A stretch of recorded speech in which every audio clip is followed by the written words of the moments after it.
हज़रत हसन बसरी रहमतुल्लाह अलैहि उन पंहिंजी मुरीदियाणीअ खे चयो, अम्मा तुंहिंजो पुटु त ॾाढो गुनहगार आहे, अम्मा तुंहिंजो पुटु त सफ़ा बदकार आहे। पंहिंजो पुट खे सम्झाए त ज़िना खां तौबा करे, अम्मा पंहिंजे पुट खे सम्झाए त गुनाहनि खां तौबा करे।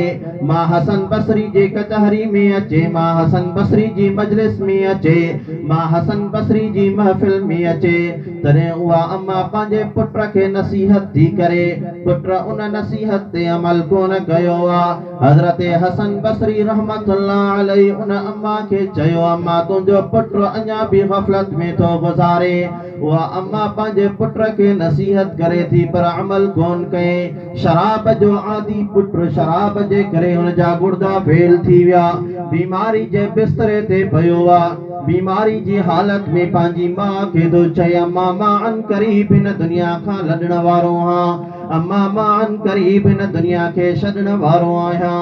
अम्मा मुंहिंजो तोखे हिकिड़ो अर्ज़ु आहे त पंहिंजे मुर्शिद हज़रत हसन बसरी ॾे वञ। हज़रत हसन बसरी रहमतुल्लाह अलैहि खे वञी चयसि त मुंहिंजो पुटु हिन दुनिया खां छॾे थो पियो, मुंहिंजो पुटु हिन दुनिया खां लॾे थो पियो, तंहिंजे करे तूं मुंहिंजे पुट जी आख़िरी वसीयत आहे त हसन बसरी तूं उनखे गुस्ल बि ॾे, हसन बसरी तूं उनखे गुस्ल बि ॾे, उनखे कफन बि ॾे, हसन बसरी तूं उनजो जनाज़ो पढ़ाए, उनखे क़ब्र में दफ़न बि करे अच।